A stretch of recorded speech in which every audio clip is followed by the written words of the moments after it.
How's everyone doing today? I have a Blu-ray collection update with 8 pickups. If you've seen any of these movies or TV shows, definitely let me know what you think of them and let me know which one of these is your favorite. Leave me those comments down below. First up is the 4K Ultra HD release for The Wolf of Wall Street. Let me know if you've seen this one in particular, because I remember not being the biggest fan of it when I watched it. I feel like I was the only person who wasn't blown away by it. I just thought it was a bunch of rich people doing drugs and hooking up. And I just didn't see a lot of depth there. I know it's based on a true story. Not everything that's based on a true story needs to be told in the cinematic universe. I think of the movie Hustlers with J-Lo as a stripper, a bunch of strippers stealing money from Wall Street guys. I thought that was a train wreck, dumpster fire of a movie, but a lot of people liked it. Outside of, the scenes where they're dancing in the club, J-Lo still looks amazing. But I enjoy those scenes from a perspective of, red-blooded male. To me, another one that comes to mind is Zola. That's another one that didn't need a film adaptation based on some tweets and trashy people. I feel like, I don't know, when I was younger, I hung out with some trashy people and that kind of stuff happened. It didn't need a movie, though. I know a lot of people like Zola as well. But again, yeah, for me, Hustlers didn't have a lot of things that I enjoyed story-wise. I enjoy those scenes in the club. I don't want to say too much there. But, for my perspective, that was enjoyable. The rest of the storyline just didn't work. It's nothing really interesting that deserved to be told on a big screen like that. But I know a lot of people like that movie too, so maybe I'm in the minority there. But I'm going to revisit this one, give it a fair chance. Let me know what your favorite Martin Scorsese movie is. I feel like there's some ones that are definitely more underrated, like After Hours, Bringing Out the Dead. There's a few other ones too that deserve more love, and it's a Kundun story of the Dalai Lama. But he has such an amazing filmography. So there's a lot of great ones to choose from. And this had Margot Robbie. She was in a couple things before this, but I feel like this was really her breakout role. I think everybody knows that scene. But looking forward to revisiting this one, giving it another chance. I think the acting was great. I think the cinematography was great. Soundtrack. So I just feel like the story didn't really do it for me. But I feel like I'm the only person who said that. So let's give it another chance. And yeah, the cast is stellar, absolutely. So yeah, this is coming out from Paramount, and the 4K and digital copy code, no Blu-ray in here. The special features for The Wolf of Wall Street. Next up is Cry Macho. Let me know what your favorite Clint Eastwood acted and directed movie is. I feel like A Perfect World is one that I consider to be underrated, deserves more attention from him. But Outlaw Josie Wales might be my favorite Western movie of all time, but I love the heck out of that one. I think he's a tremendous actor and director. He's done so many different things for so long. And this one to me, though, I feel like the Mule, I feel like that role really fit for him. This one to me, I just feel like I haven't finished it yet. I put it in last night and I was really tired. And what I watched, though, it was a battle of attrition to sit through. I'm going to finish it because I just feel like I have to finish, even if it's a movie that I'm not really enjoying. Maybe it could get better. Maybe it could have some redeeming qualities at the end. And even, like I said, said this so many times in the past, if it's a movie I don't like, I still try to talk about things that maybe other people might enjoy about them. But this one right now is rough to sit through. I don't know. Clint Eastwood I feel like somebody else could have been in this role. I feel like it's kind of rough to see him in certain roles, like this one in particular. Just seemed like he was having kind of like a hard time with it. And then some of the other supporting cast, especially the kid, I thought I wasn't a big fan of him acting wise, and it just didn't really feel coherent. Didn't feel like it was meshing well. Felt very forced. It didn't feel natural at all. It's basically he is going there to Mexico to pick up his ex-boss's kid, and trying to get him away from the mother. The mother is a terrible person, and he was a big rodeo star back in the day. And that's another thing too. They explain it why it seemed to have butting heads with the ex-boss, who's Dwight Yoakam, by the way. But yeah, and then they kind of explain why he owes him this big favor, but still. I feel like the character development, they talk about some things, but it just didn't feel fully fleshed out. It didn't feel natural. Just, again, it felt very forced. That's a big issue here. And then there's the one character in here that I really liked, who was the owner of the diner. And I would have liked to see a little bit more of that. I don't know how much is left in the movie from where I left off last night, but hopefully not too much longer. Again, to me, it just seemed Clint Eastwood, he's an older guy. I think he's 90, 91, something like that. And I don't know, it felt a little rough around the edges to see him in this role. And, especially he's playing a gruff ex-cowboy kind of role. I guess you're always a cowboy. But in the name of the rooster is Macho, by the way, because the kid in here, he fights the roosters and stuff. So that's a part of it too. But yeah, I don't know, the chemistry didn't seem there. Everything just didn't seem natural. I don't know. It was rough. I don't want to, I'm not an ageist by any means. I feel like a lot of older actors can do great jobs. And I liked Clint Eastwood in The Mule, but in this one, it just, I don't know, something about it just didn't feel as cohesive to me. And so far, it's been rough to sit through this one. There's a lot of dramatic elements that just fall flat, and it's just kind of laughable in some of the scenes where he's trying to be kind of like a tough guy, and just, I don't know, it's 91-year-old Clint Eastwood, he fell over. I mean, he's trying to, face off against some of the henchmen and other different things, and it just doesn't work. I know he's a tough old cowboy, but I don't know. I'm going to still go in with an open mind and hoping the rest of the movie can redeem itself, because so far it has been a mess. Probably my least favorite Clint Eastwood movie that I've seen thus far, although I haven't finished it. I know the first two, especially this has so much love, so don't hate me too much for not liking that one. Everybody has their own opinion. It's all subjective. I might be the only person who doesn't like it. Let me know. Cry Macho is from Warner Brothers. Some special features right there. Next up is Copshop with Gerard Butler and Frank Grillo. I really enjoy Frank Grillo, and it's great to see him in just a cornucopia of roles coming out recently. But basically, it's about a con artist who has a hitman after him, and he tries to hide in a small town jail cell, but a hitman comes for him, and then a rookie police officer right there is trying to save him, and it kind of makes me think of like Assault on Precinct 13 a little bit, but there's some other recognizable characters. He's a great character actor right there, and Toby Huss, the competing assassin. So yeah, I think this is an intriguing, palpable action thrill ride is what it looks like. So the hitman is Gerard Butler, and Frank Grillo is the con artist. I like the cast a lot here. So it seems pretty simplistic and straightforward, and like it's going to be over the top action, but I'm definitely looking forward to checking this one out. This is from Universal. And Copshop is directed by Joe Carnahan, who directed the A-Team movies, Smoking Aces, Narc, and The Grey, which is one of my favorite Liam Neeson movies. But he's also set to direct the Raid remake, the Gareth Evans movie, which is one of the best action movies of all time for me. And it doesn't need an American remake. And it's just insulting. If you can read, you can watch movies with subtitles. And the more you do so, the easier it is to retain. I watch English language movies with subtitles just because I feel like you can miss some of the dialogue. Sometimes there's inconsistent audio, low talkers, things like that. So I feel like you get much more information putting on the subtitles. So I'm not really looking forward to the Raid remake. I feel like there's a lot of movies out there that have been remade that didn't need to be remade. Let the Right One In with Let Me In. That was actually a good movie, but an unnecessary remake. Girl with the Dragon Tattoo. It wasn't a terrible movie. I feel like that's a very divisive one, though. But I love the original way more than the remake. But I feel like, American and British audiences seem to like the English language remake better. And everybody else globally seemed to like the original. But I don't know. I feel like there's so many different remakes out there that don't need them. Just, open your mind, expand your horizons a little bit. But I digress. I just wanted to talk about that for a moment and rant a little bit. But I do think Joe Carnahan is great with action films. So I'm expecting, again, similar over-the-top action. And again, The Grey is probably my favorite that he's done. Not probably, it is absolutely my favorite movie that he's done so far. I haven't seen this one yet. And then again, one of my favorite Liam Neeson movies. So I'm going to give this one a fair chance probably tonight after I check out Cry Macho, or rather finish the end of that one. And Copshop appears it doesn't have any special features, just looking on the back right here. Maybe it doesn't need it. We'll see.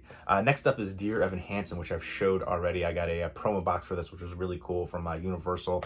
I'll show it again. I got this mug right here, and then a thick notepad, which is pivotal for the movie because The kid in here is in high school. He's dealing with depression, anxiety, and his therapist wants him to write a note to himself every day. So, why this is going to be a good day. And maybe a lot of people could use that.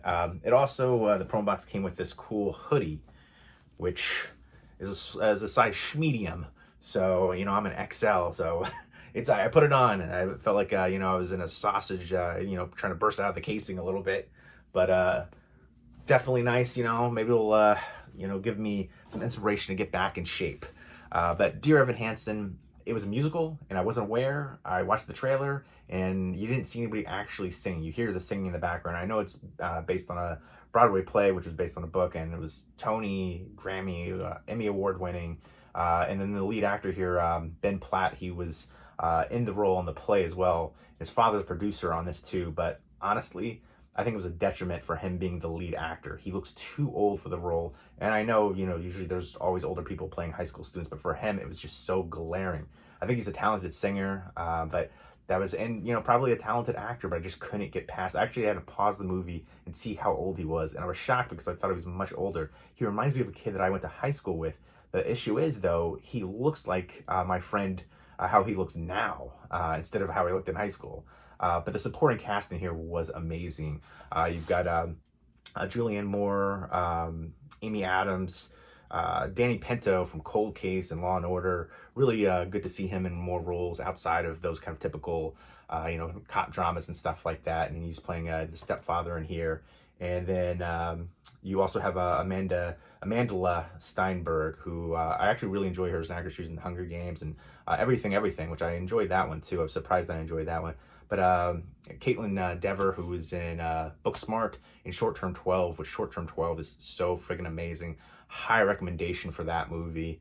But yeah, I think that was my biggest issue here was, I'm not a big musical fan, so I was kind of taken aback by that. I wasn't prepared. So, all of a sudden, to me, it takes me out of the scene, out of the mood that it was building.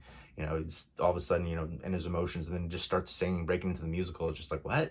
I don't know. I'm not a big musical, but if you are a musical fan, I think you'll probably enjoy this one more than I did. I liked a lot about it, but there's a lot of things I didn't like. Again, the lead actor.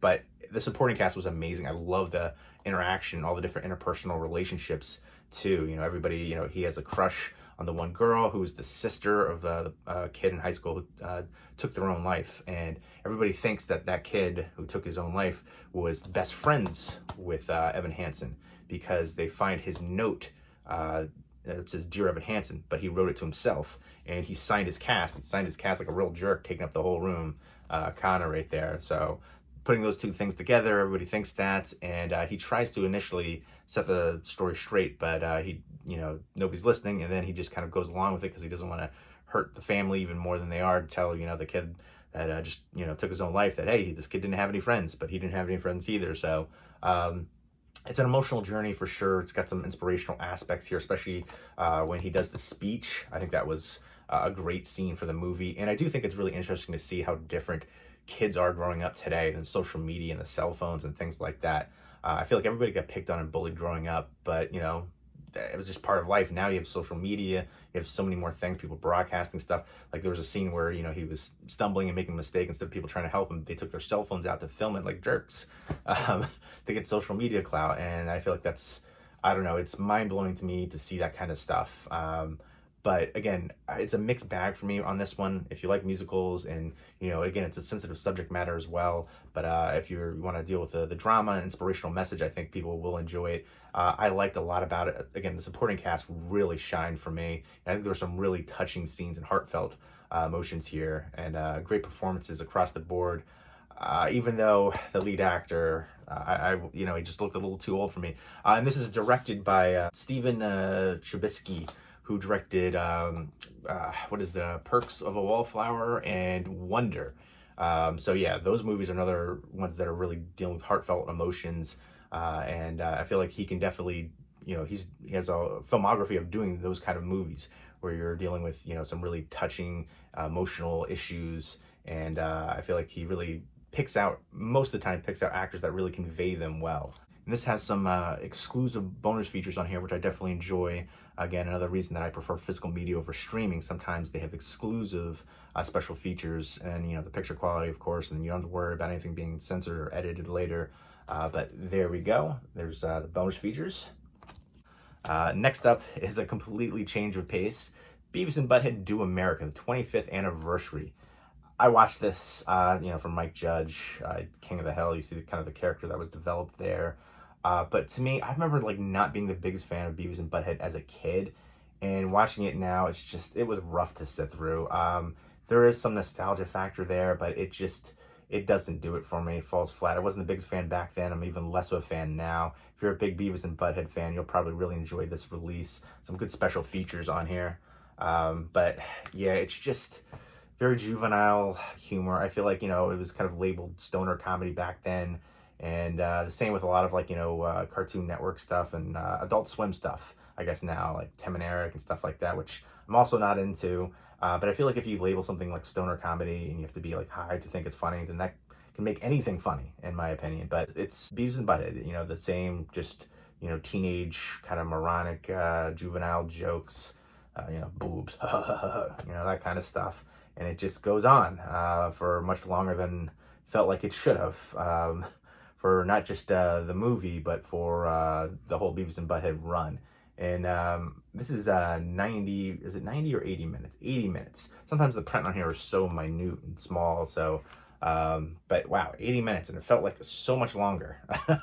But yeah, if you're a fan, you'll enjoy this release. I know a lot of people were clamoring to get this a Blu-ray release, so there you go from Paramount. Paramount's releasing a lot of great catalog titles. That's not one that I particularly loved, but it was, a bit of nostalgia there to revisit it. And Beavis and Butthead was definitely a product of the 90s.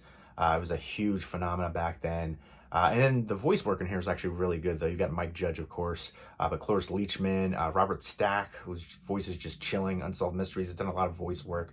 Great actor. But then you've got Bruce Willis and Demi Moore doing some voice work in here, too. But Beavis and Butthead get their TV stolen, and they, get involved with a kind of a terrorist plot against America, essentially. And there's all kinds of different crazy characters and gags and jokes throughout the movie, and just some over-the-top stuff. And it's just, the humor that you come to know from Beavis and Butthead. So if you're a fan of the TV show, you'll definitely enjoy the movie and this release as well.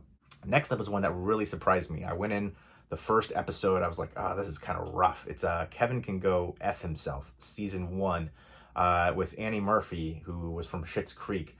I think she is incredible, tremendous in this role.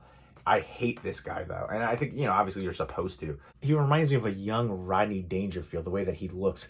Especially reminds me of Rodney Dangerfield as the cartoon dog in the movie Rover Dangerfield. He just looks like the Rodney Dangerfield cartoon dog so friggin' much. I can't help but think of that every time I saw him on screen. I was like, that's Rover Dangerfield right there. The husband in here, Kevin. But to me, there's a point where I think it was the librarian says, why don't you just leave him then? Instead of, the character trying to kill him. And she really doesn't have a good retort for that.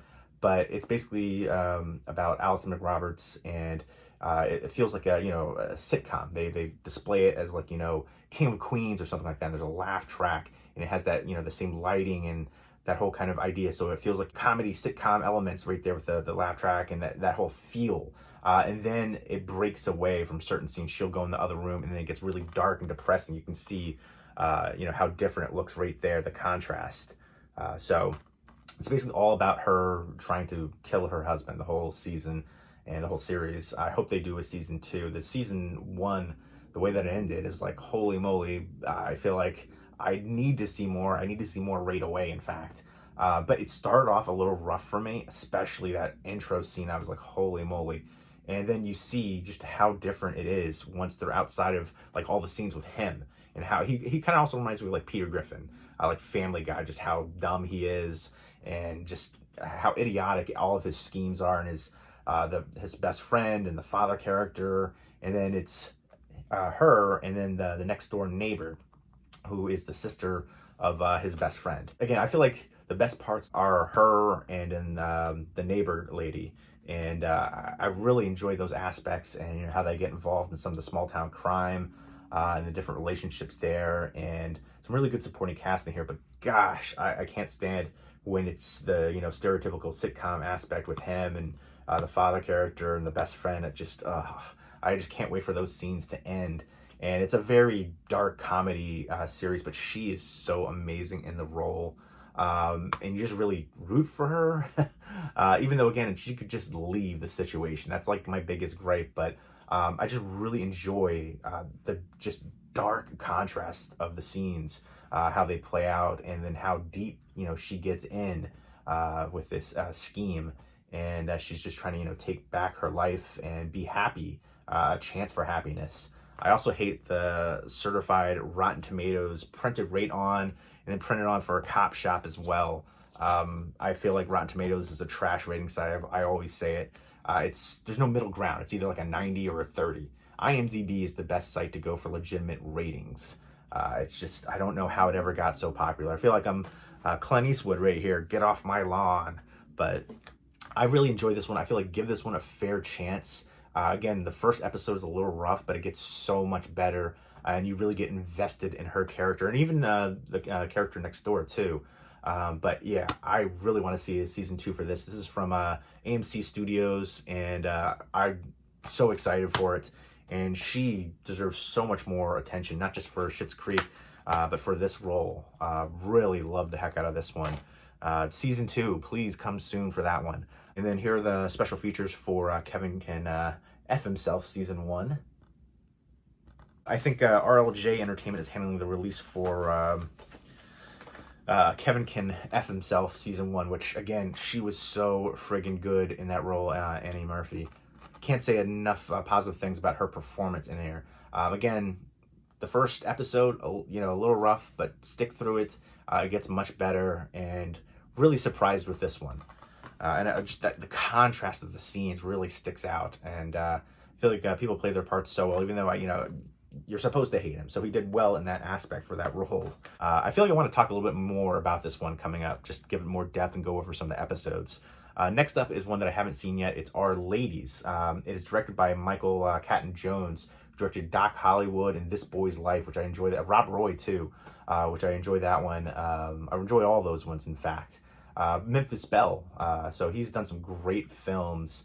And this one to me is intriguing, but I feel like I've seen movies similar to it. It's a set in 1990 Scotland with a group of Catholic schoolgirls, and they're going into Edinburgh for a choir competition. Instead, they go into the bars and start partying, and they're more interested in that than winning the competition. And apparently, when they first got there, they had all the actresses, go on, like, I think it was like a 2-week bender, to party and drink and kind of get used to each other and, build up that chemistry together, that rapport. So we'll see how that goes. And I feel like maybe the characters, the acting, and you feel really invested for the characters, but I feel like it's just a really straightforward plot. I really do like, movies that are shot in Scotland, Ireland, and even the UK, in Britain, just that kind of like washed out look. I don't know, I just think it's, in some of the scenery too is just breathtaking, but I really enjoy that.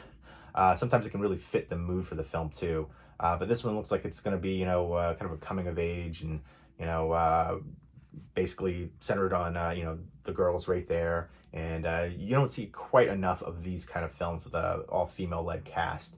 So I'm definitely looking forward to checking it out, especially in the hands of Michael Catton Jones, who's done some phenomenal films. This Boy's Life definitely needs a Blu-ray release. Doc Hollywood has one. Memphis Belle has one. This Boy's Life is definitely a really underrated movie with Leonardo DiCaprio. Tremendous in that one. And I feel like nobody really talks about that movie. And I don't know why. The performance in there, Leo has done so well for so long, talk about him, The Wolf of Wall Street right here. De Niro too was in This Boy's Life, and really great cast overall. But he's been in so many great movies. Let me know what your favorite Leonardo DiCaprio movie is. I feel like people say, oh, he got a makeup Oscar. I don't think so. I feel like he was deserving of that role to get the Oscar, but also he deserved several other Oscars in my opinion. But tremendous actor since he was a kid. So many different movies from, from childhood to now. Not a lot of child actors really make it. You look at, I don't want to, pick on anybody, but there's certain actors who you think their career would be better than it has been from child actor to now. But then there's many other actors. Leo's a big example of that. And there doesn't appear to be any bonus features on Our Ladies, looking on the back here. Our Ladies is a release from Sony. But next up is one that I don't really know anything about. This actually came to me unsolicited. Sometimes if I've been on review lists for a while, things will just appear. And this is one of those cases where it just appeared. I didn't request it. I don't remember even getting any kind of information for it. But it's RWBY Volume 8. It's anime, and it comes with RWBY Justice League art cards. I haven't opened this up to check it out yet. But yeah, I don't really know much about this. I guess it's an anime, and it looks like it's a female-led cast anime. So Volume 8, so it must be around for a while. Give me some anime recommendations to check out. I'm not as well versed in anime. So Grave the Fireflies is my favorite animated movie of all time, and I feel like that deserves a better Blu-ray release than what it's had with like the previous DVD has way more special features. But yeah, I digress. Let me know what your favorite animated movie of all time is. But this one is apparently they're in a divided kingdom called Atlas, and then Salem is coming. I guess is just like a really their arch nemesis perhaps. And there's friends turning to enemies, and Salem and Ironwood stacking the odds against them, and they have to, I guess, fight to survive and team up together. And I'm gonna give this one a fair chance, but I feel like I'm starting in Volume 8. I need to maybe check out more of the earlier volumes. But the animation style looks interesting from the back of it, and this is a release from Warner Brothers. And here are the bonus features for RWBY.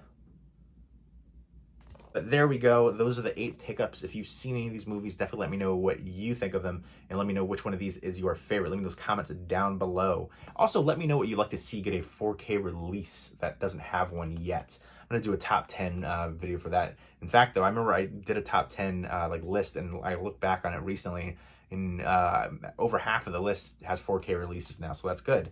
I'm happy about that. But I'm going to finish watching Cry Macho tonight. I don't think I have too much left in it, and so far it's been rough to sit through. And then I will check out Copshop. Let me know what you guys are going to watch tonight as well. Leave those comments down below, and I hope everybody's doing well. Take care.